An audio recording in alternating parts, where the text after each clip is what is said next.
Y philosophy. Last video में हमने discuss किया था कि फ़िलॉसफी क्या है, और इस वीडियो का टॉपिक है वाई फिलॉसफी। फ़िलॉसफी क्यों ज़रूरी है। इस क्वेश्चन का आंसर देने के लिए मैं आपको कुछ आर्ग्यूमेंट्स देने वाला हूँ। और मेरा फर्स्ट आर्ग्यूमेंट है फ़िलॉसफी इज़ अनअवॉइडेबल। फ़िलॉसफी के जो आइडियाज़ हैं वो हमारे चारों तरफ होते हैं, आप इससे बच नहीं सकते। और इससे कोई फ़र्क नहीं पड़ता कि आप फ़िलॉसफी स्टडी करते हैं या नहीं, लेकिन फ़िलॉसफी आप पर और आपके आसपास के हर पर्सन पर अपना प्रभाव डालती है, अपना असर डालती है। इसके लिए मैं कुछ एग्जांपल्स आपको देना चाहता हूँ। So the first example is, मान लीजिए दो बच्चे हैं जो नदी के पास खेल रहे हैं। एक बच्चे ने मिट्टी से एक छोटा सा घर बनाया है और दूसरा बच्चा उस घर के साथ खेलना चाहता है, लेकिन पहला बच्चा उसको मना कर रहा है। वो कहता है कि तुम इस घर के साथ नहीं खेल सकते, क्योंकि ये मेरा घर है, इसे मैंने खुद अपनी मेहनत से बनाया है। और दूसरा बच्चा कहता है कि मिट्टी सभी की है और इसलिए मिट्टी से ये बना घर सबका हुआ, तुम्हारे अकेले का नहीं।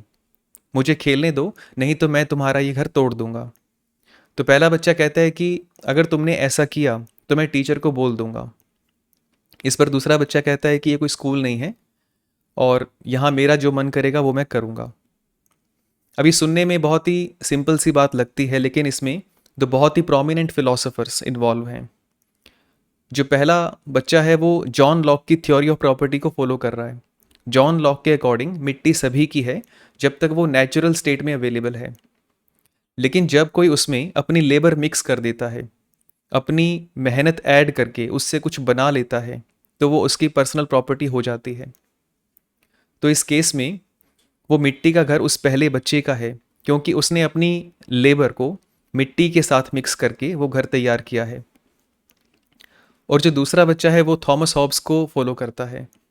थॉमस हॉब्स के अकॉर्डिंग अगर कोई गवर्निंग अथॉरिटी नहीं है, कोई सिविल लॉज नहीं है, तो कोई भी रूल लागू नहीं होगा।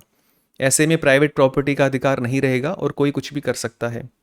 इसलिए होब्स कहते हैं कि एक सोशल एग्रीमेंट होना ज़रूरी है।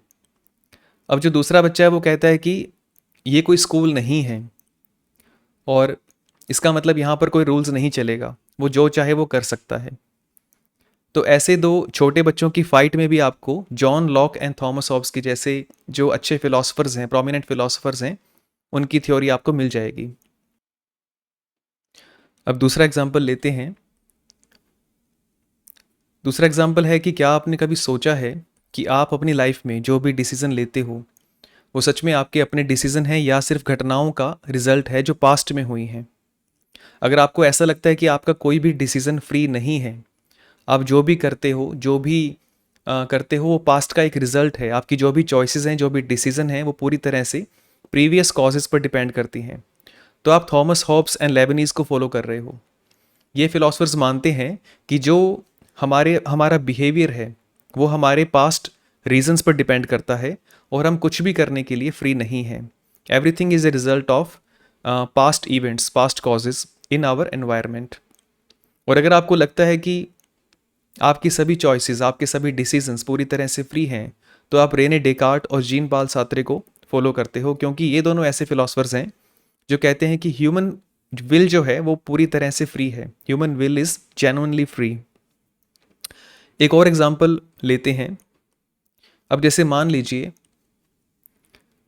आप टीवी देख रहे हैं और टीवी पे आपने देखा कि एक प्रोग्राम आ रहा है जिसमें बहुत ज़्यादा वायलेंस और अब्यूजिव लैंग्वेज का यूज़ किया जा रहा है, और आपको लगता है कि ऐसा प्रोग्राम टीवी पे आने के लिए अच्छा नहीं है, क्योंकि इससे बच्चों पर गलत असर पड़ेगा। और आप उस प्रोग्राम को बैन करने के लिए कोर्ट में एक केस फाइल कर देते हो, लेकिन कोर्ट आपकी बात नहीं सुनता। कोर्ट आपको कहता है कि हम एक फ्री सोसाइटी में रहते हैं और freedom of speech and expression बहुत ज़रूरी है, इसलिए हम इस प्रोग्राम को बैन नहीं कर सकते। तो इस केस में आप प्लेटो को फॉलो करते हैं, क्योंकि प्लेटो कहते हैं कि एक अच्छी सोसाइटी वो है जो अपने सिटीजन्स को अच्छा बनाए। इसलिए ऐसी कोई भी आर्ट, लिटरेचर या म्यूज़िक जो सोसाइटी का नुकसान करती हो, जिससे सोसाइटी को नुकसान हो, उसको बैन कर देना चाहिए। लेकिन जो कोर्ट है वो जॉन स्टुअर्ट मिल को फॉलो कर रहा है, क्योंकि मिल कहते हैं कि freedom of speech and expression एक अच्छी सोसाइटी के लिए बहुत ज़रूरी है, इसलिए इसे किसी भी हाल में बैन नहीं करना चाहिए। तो जब आप फिलॉसफी को स्टडी करेंगे तो आपको पता चलेगा कि हर बात में कोई ना कोई फिलोसॉफिकल आइडिया है। अब जैसे लेफ्ट और राइट के बीच जो कन्फ्लिक्ट है वो भी फिलोसॉफिकल आइडियोलॉजी पे बेस्ड है। मार्क्सिज्म और कैपिटलिज्म के बीच जो कन्फ्लिक्ट है वो भी फिलोसॉफिकल कन्फ्लिक्ट है। वर्ल्ड में जो भी प्रॉब्लम्स हैं वो भी सिर्फ आइडियोलॉजिकल कन्फ्लिक्ट्स का एक रिजल्ट हैं। आपकी अपनी लाइफ में जो प्रॉब्लम्स हैं वो भी कहीं ना कहीं फिलोसॉफिकल या आइडियोलॉजिकल प्रॉब्लम्स हैं। हमारे जो बिलीव्स हैं, हमारी जो वैल्यूज़ हैं, हमारे जो आइडियाज़ हैं, वो हमें हमारे एनवायरनमेंट से मिलते हैं, हमारे आसपास के लोगों से मिलते हैं, और हम जाने अनजाने उन आइडियाज़ को एक्सेप्ट कर लेते हैं और उन्हें फॉलो करने लगते हैं। और एक टाइम ऐसा आता है कि हमें ऐसा लगता है कि वो आइडियाज़ हमारे अपने आइडियाज़ हैं। फिर हमारा जो बिहेवियर है, हमारा जो डिसीज़न है, हमारी लाइफ की जो भी एक्शंस हैं, वो सब उन्हीं आइडियाज़ के अकॉर्डिंग चलते हैं।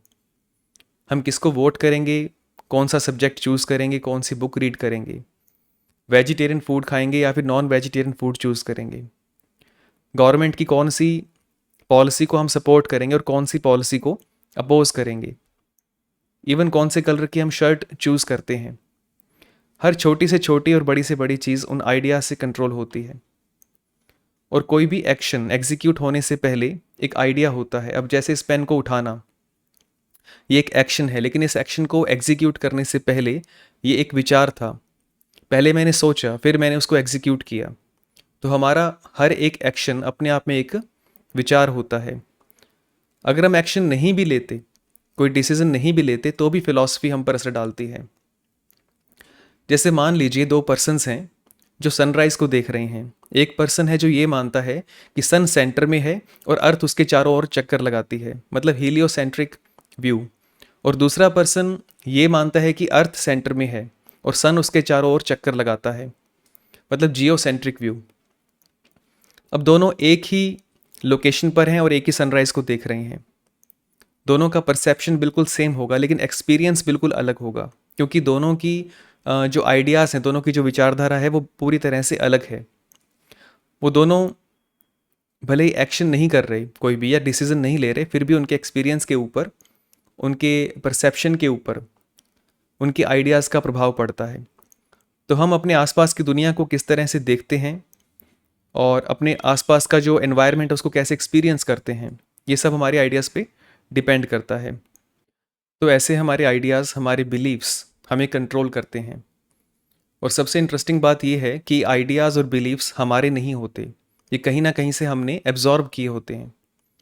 अब जब आप फिलॉसफी पढ़ेंगे तो आपको पता चलेगा कि आपके लगभग सभी आइडियाज़ और बिलीव्स कहीं ना कहीं से आ रहे हैं। और जब आप इन आइडियाज़ में और डीप जाएंगे तो आपको पता चलेगा कि इनका कोई डेफिनेट सोर्स है। वो सोर्स हज़ारों साल पहले गौतम बुद्ध हो सकते हैं, कोई ग्रीक फिलोसफर हेराक्लीटस हो सकते हैं, या फिर कोई चाइनीज़ फिलोसफर हो सकते हैं जैसे कन्फ्यूशियस हो सकते हैं। तो इसलिए जब आप फिलॉसफी रीड करते हैं तो आपको 3 डायरेक्ट बेनिफिट्स मिलते हैं। फर्स्ट बेनिफिट है अटेनिंग फ्रीडम। आपके जो अजम्पशंस हैं, जो आपके बिलीव्स हैं, जो आपने बिना सोचे समझे यहाँ वहाँ से एक्सेप्ट कर लिए हैं और वही आपकी लाइफ को चला रहे हैं, आपको कंट्रोल कर रहे हैं, आप उनसे फ्री हो जाते हैं। जैसे बुद्ध कहते हैं कि जब हम अपने इग्नोरेंस को छोड़ देते हैं, अपनी अज्ञानता को त्याग देते हैं, तो हम ट्रुथ को समझ पाते हैं, यूनिवर्स का जो ट्रू नेचर है उसको समझ पाते हैं, और इसी से हमें फ्रीडम अचीव होती है, अल्टीमेट फ्रीडम अचीव होती है। और सेकंड बेनिफिट है अंडरस्टैंडिंग योर ऑन व्यू। जब आप फॉल्स अजम्पशंस और बिलीफ्स से फ्री हो जाते हैं, पास्ट की कंडीशनिंग से फ्री हो जाते हैं, फिर आपको समझ में आता है कि आपका अपना व्यू क्या है। क्योंकि जब तक आप दूसरों के व्यूज़ को अपना व्यू मानते रहेंगे, तब तक आप अपने व्यू तक नहीं पहुंच पाएंगे, आप अपनी दृष्टि तक नहीं पहुंच पाएंगे।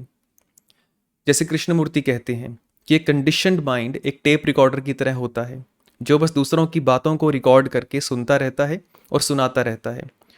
तो जब आप अजम्पशंस, बिलीव्स एंड इग्नोरेंस को त्याग देते हैं तो आप अपना व्यू डेवलप कर पाएंगे, अपने अकॉर्डिंग लाइफ को देख पाएंगे। और तीसरा बेनिफिट है क्रिटिकल थिंकिंग। जब आप फिलॉसफी स्टडी करते हैं तो आपकी reasoning skills, logical skills develop होती हैं। क्रिटिकल थिंकिंग की जो एबिलिटी है वो डेवलप होती है, प्रॉब्लम सॉल्विंग स्किल्स डेवलप होती हैं।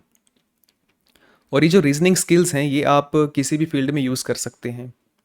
आप अपनी जॉब में यूज़ कर सकते हैं, एजुकेशन में यूज़ कर सकते हैं, रिलेशनशिप में, सोशल एंड पॉलिटिकल एक्टिविटीज़ में, पर्सनल लाइफ में, आप कहीं भी इसका यूज़ कर सकते हैं। और आज के टाइम में रीजनिंग स्किल्स और क्रिटिकल थिंकिंग का होना बहुत ज़रूरी है, इसकी वैल्यू बहुत ज़्यादा है, क्योंकि हमें चारों तरफ से इन्फ्लुएंस करने की कोशिश की जाती है, चाहे वो एडवर्टाइजमेंट्स हों, पॉलिटिकल कंट्रोवर्सीज हों, यूट्यूबर्स हों, ब्लॉगर्स हों, न्यूज़ मीडिया हो, हर तरफ से हमारे माइंड को कंट्रोल करने की कोशिश की जा रही है। एक कंस्टेंट ब्रेन वॉशिंग चल रही है हर तरफ से, बहुत ही सटल लेवल पर, कि हमें क्या करना है, क्या सोचना है, कौन सा प्रोडक्ट परचेज करना है।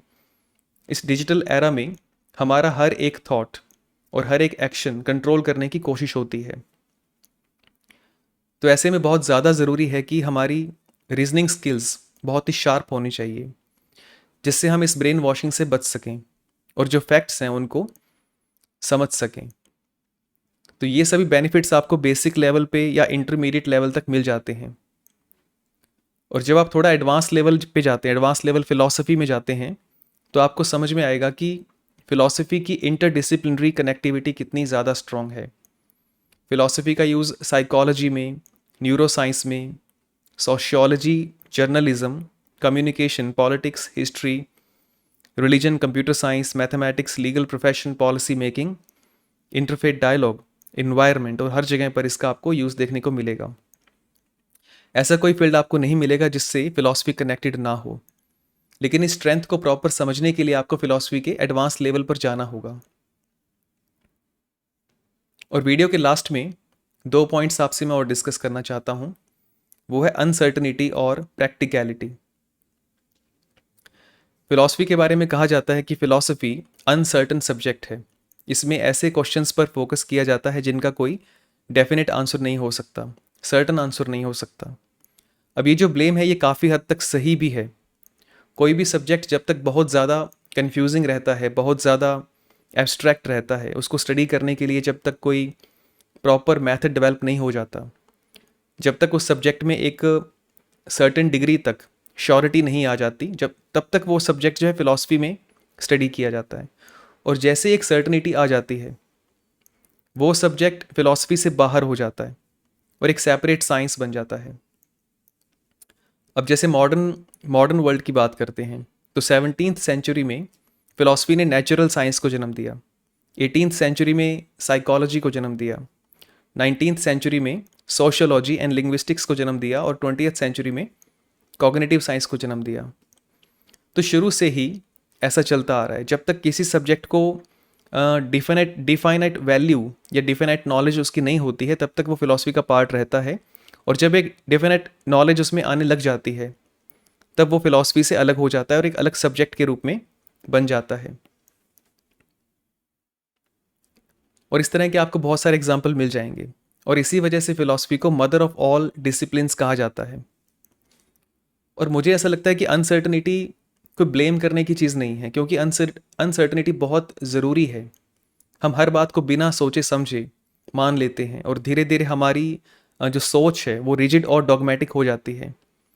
लेकिन फ़िलॉसफी हमें क्वेश्चन करना सिखाती है। फ़िलॉसफी में बताती है कि किसी भी क्वेश्चन की कितनी संभावनाएं हो सकती हैं, कितनी पॉसिबिलिटीज़ हो सकती हैं, और थॉट्स का जो डॉगमेटिक और कस्टमरी नेचर है उससे हम कैसे दूर हो सकते हैं, कैसे बच सकते हैं।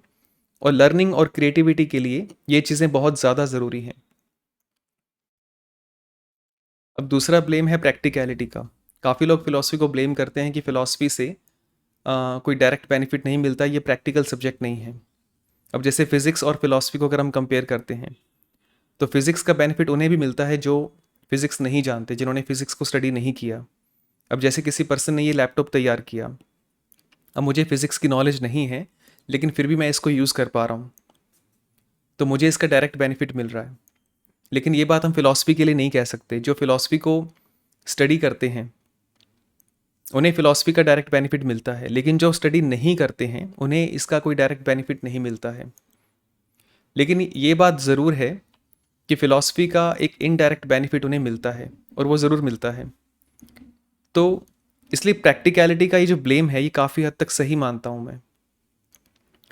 और रसल कहते हैं कि प्रैक्टिकलिटी का ब्लेम लगाने से पहले हमें प्रैक्टिकलिटी का मीनिंग भी देखना चाहिए। अगर हम प्रैक्टिकलिटी को सिर्फ मटेरियल नीड्स के साथ जोड़ते हैं तो ये ब्लेम काफ़ी हद तक सही होगा। मटेरियल नीड्स का मतलब है रोटी कपड़ा और मकान, जो बेसिक नीड्स हैं। लेकिन अगर हमें ऐसा लगता है कि ये मटेरियल नीड्स के अलावा ऐसा कुछ और भी है जो हमारे लिए ज़रूरी है, जो एक वैल्यूएबल सोसाइटी के लिए, एक अच्छी लाइफ के लिए, एक पीसफुल वर्ल्ड के लिए ज़रूरी है, तो हमें फ़िलॉसफी को देखना होगा। और इसी के साथ हम ये वीडियो क्लोज़ करते हैं। मिलते हैं नेक्स्ट वीडियो में। Thank you so much for watching this video.